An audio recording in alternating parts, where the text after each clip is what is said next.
Welcome back, Mando.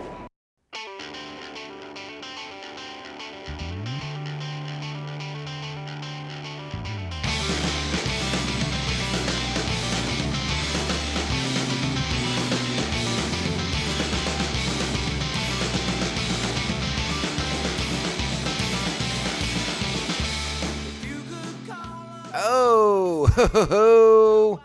Greetings, Bucketheads. Mavar Tagar.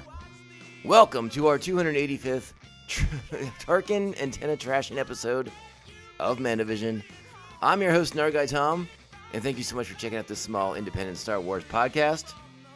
We're so glad you're here. Reach out to us on the socials at Mando_Vision on Twitter and Instagram. Oh, and we slid over into Blue Sky. We're checking that environment out, where we are at Mando Vision on Blue Sky. I'll post links for that soon. Again, sort of getting my legs under me over there, see how it all goes. But you can still email the show, mandovisiontom@gmail.com. Please be sure to like, subscribe, follow, and share this show with all the Mandalorians in your covert. Bucketheads, we are back for another episode of Star Wars Rebels Rewatch. And this one's a good one. Very excited to talk to you guys about this one today, because it sort of is building on that intensity. The activities of our group of rebels on Lothal is not gone unnoticed and has drawn the eye of some very powerful enemies moving forward. So I think we should go ahead and get into it. I don't have any Star Wars news to really talk about at the moment. So I think we're just going to dive into everything, all right? So this is Star Wars Rebels, Season 1, Episode 13, Call to Action. Original air date, January 26, 2015. Written by Greg Weisman, directed by Stuart Lee. Our primary cast for this week. Taylor Gray is Ezra Bridger. Vanessa Marshall is Harrison Dula. Freddie Prinze Jr. is Kanan Jarrus. Tia Sakar as Sabine Wren. C. Blum is Zeb Orielos. Dave Filoni is Chopper. David Oluwelo is Agent Callus. David Shaughnessy, Commander Atresco, and Taskmaster Grint. Brent Spiner returns one more time as Gal Travis. Stephen Stanton is Grand Moff Tarkin. Kath Soucie is Minister Maykeith Tua. And Jason Isaacs is the Inquisitor. Our plot for this week's episode: as public awareness increases around rebel activity, they target an important Imperial network.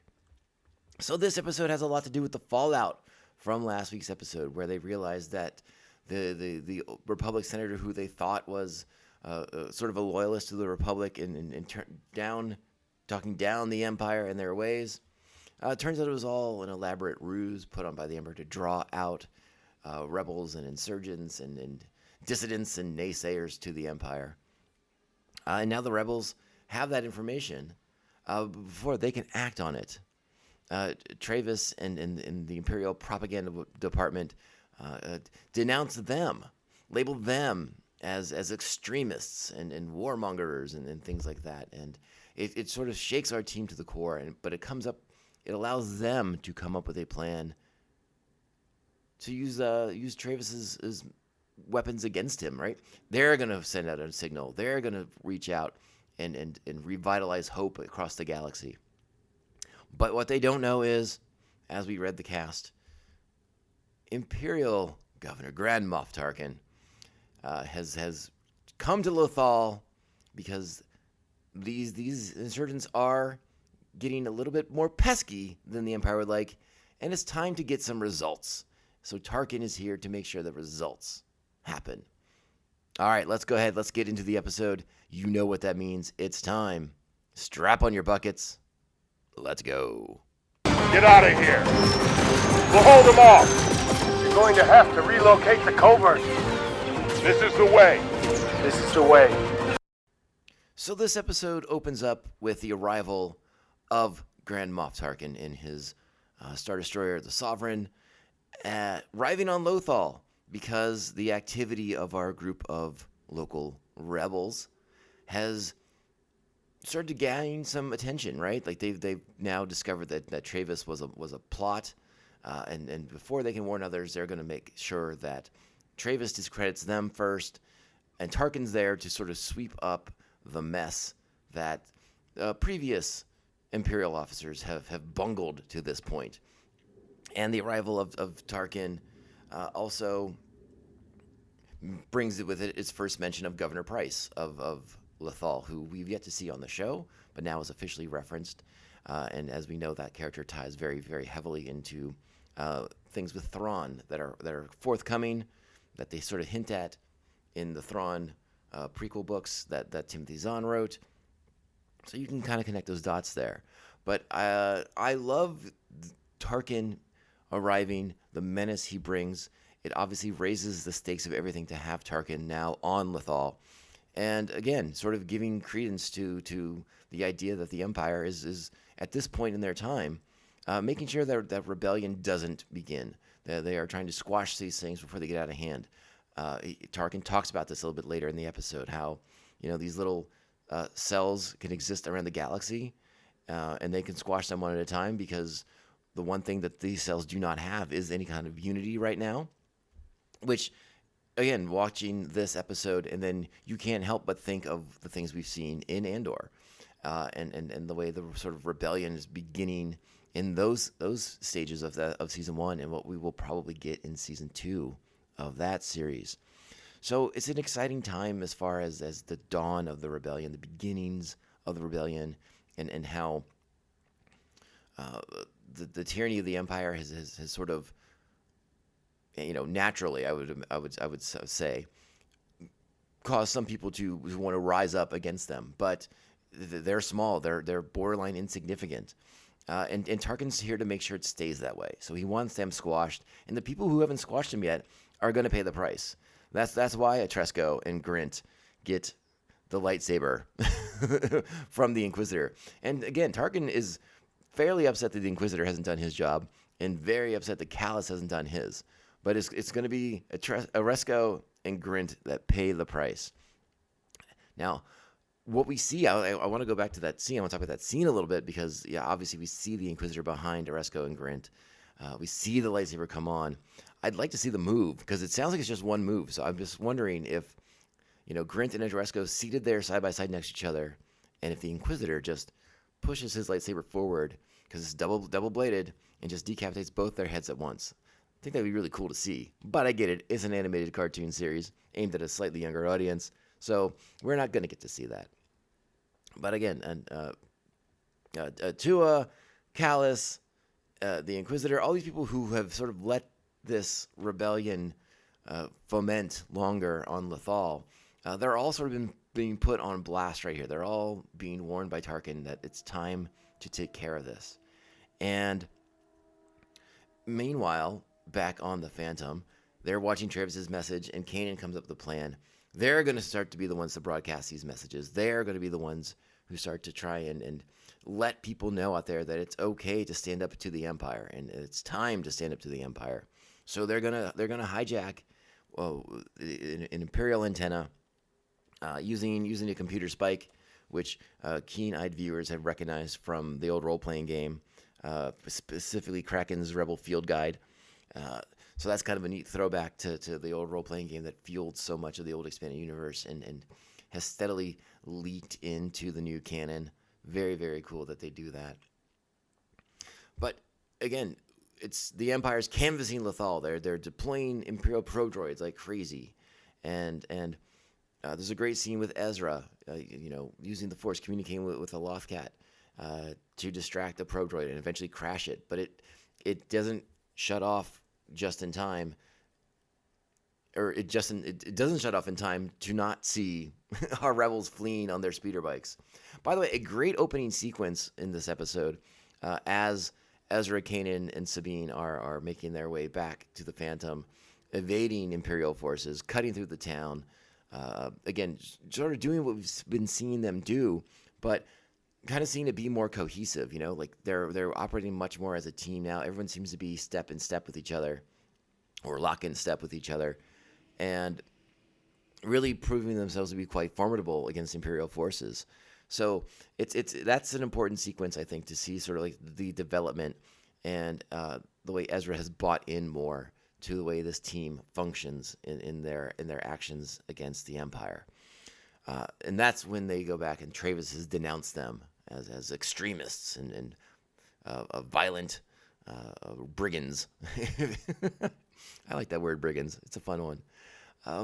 And it seems to upset them. But Kanan's plan to take what Travis had been doing, hijack an Imperial antenna, relay the truth out there, not just to the people of Lothal, but to the other systems that this antenna can reach. It seems like a fun plan. But this probe droid has captured them, seen where they were, and they have deduced Kanan's plan, that they're going to make a move on this antenna. And Tarkin's like, hey, we're not going to beef up security. We're going to let these guys do what they're going to do. And that's when we come in and we get them. And that's when we come in there and squash this cell of rebels into the ground. Okay, so there's something I want to play here for you, a little clip from the show. We don't do this very often any longer, but I think it's important to sort of contextualize this a little bit more, because Ezra's having a hard time with this plan, because now he has a new family unit in place. He's lost his parents, who spoke out against the Empire, and now his new family is about to do the same thing, and he's very concerned the repercussions of their actions here. But Kanan's going to lay it out for us why this is important to do, and it's all about getting Ezra to buy in. And so I think it's a clip worth playing. Maybe we'll get dinged, maybe we won't, but let's go. My parents spoke out, and I lost them. And I don't want to lose you guys, okay? Not over this. Hey, all of us have lost things, and we will take more losses before this is over. But we can't let that stop us from taking risks. We have to move forward. And when the time comes, we have to be ready to sacrifice for something bigger. That sounds good, but it's not so easy. It's not easy for me either. My master tried to show me, but I don't think I ever understood it until now, trying to teach it to you.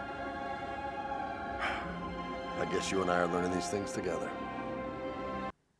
Almost a little bit of foreshadowing on Kanan's part as well, for the dark days ahead for our Lothal rebels here.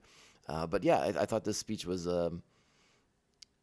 important, again, as Ezra continues his journey, his evolution from a selfish character to a selfless character.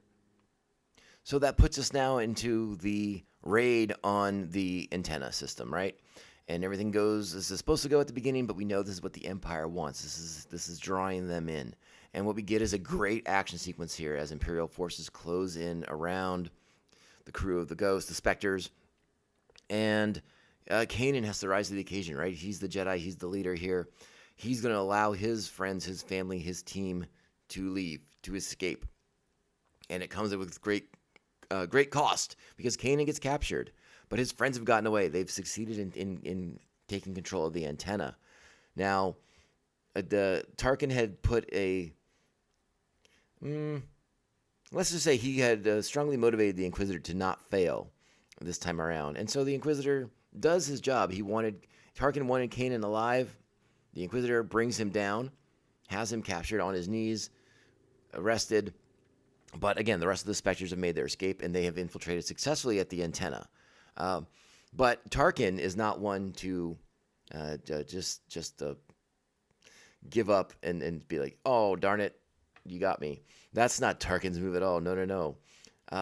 And so as Ezra begins to broadcast a message of hope to the people of Lothal, to the systems that may be able to hear the signal, Tarkin blows up the antenna, which is very Tarkin and very Imperial all at the same time.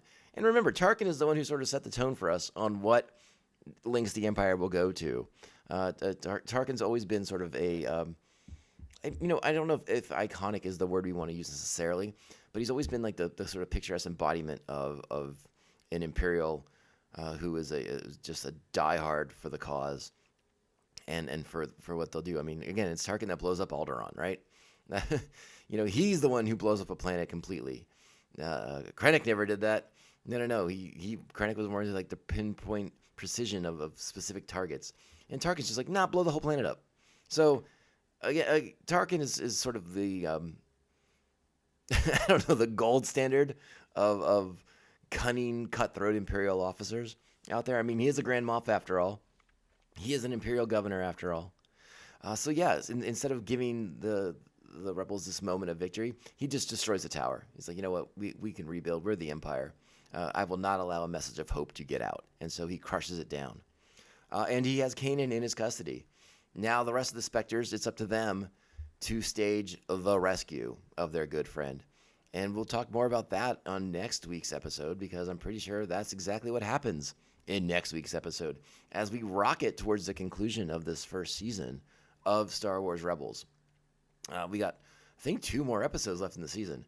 Yeah, 2 more episodes left, and we are done with season 1 of this show. And it's been building up, building to this point, and I can't wait to see how we go. Because again, I'm rewatching these for the first time since they originally aired, so all this stuff it's not new, but I definitely don't remember certain elements of it, some of the finer points of these episodes. So very much enjoying it. Can't wait to see how it all kind of comes together here. Even though I haven't seen it, it's been 10 years. I vaguely remember the broad strokes, but I'm excited to watch them again and talk to you guys about it. I give this episode 8.5 buckets. It's really, really solid stuff.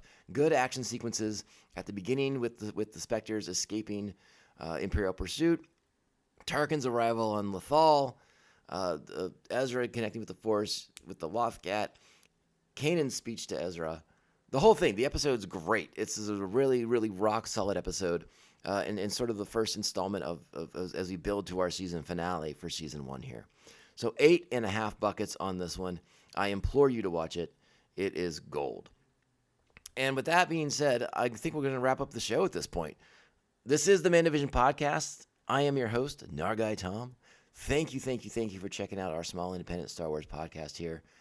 Without your support, we wouldn't exist. So we truly appreciate you guys taking the time to download and share the show with all your friends, family, and the Mandalorians in your covert. Reach out to us on the socials at Mando_Vision, Twitter and Instagram. Now available on Blue Sky at Mandovision. And email the show, mandovisiontom@gmail.com. I'm trying to get a little better about checking that more frequently. So please, by all means, send me an email. Let me know that you care. If possible, so inclined, I think I already talked about it, but give us those sweet 5-star reviews. They truly help small shows like us stand out and not get lost in the podcast shuffle. And yeah, that's right. So we'll be back next week. Maybe later this week. We'll see how it shakes out. But yeah, big things to do in here on the podcast as we rocket towards the finale of season 1, as we rocket towards Thanksgiving here in the States, or as anyone else in other countries might refer to it, Thursday. And yes, we will be back, friends. Go out, be great Star Wars fans. We got a lot to look forward to here on the podcast. We got Rebels to finish up, and then right after that, Skeleton Crew begins. And we're going to do our best to provide you guys with the best coverage of that show possible. And I'm very excited about that. Otherwise, stay tuned. When Star Wars news drops, we'll be here to talk about it. Still waiting for that Andor teaser trailer to come out. Love to see something official here pretty soon. But when it happens, and we'll talk about it when it does. Again, in the meantime, go out there, be great Star Wars fans, kind, supportive, respectful if you disagree. And we'll be back next week. And until then, remember, this podcast can only end one way. This is the way. This is the way. This is the way. This is the way. I suppose you'll be heading out. I'm not. You should. It's against the creed. I gave you my word. I'm with you until we both fall. You really buy into that bantha fodder? I do.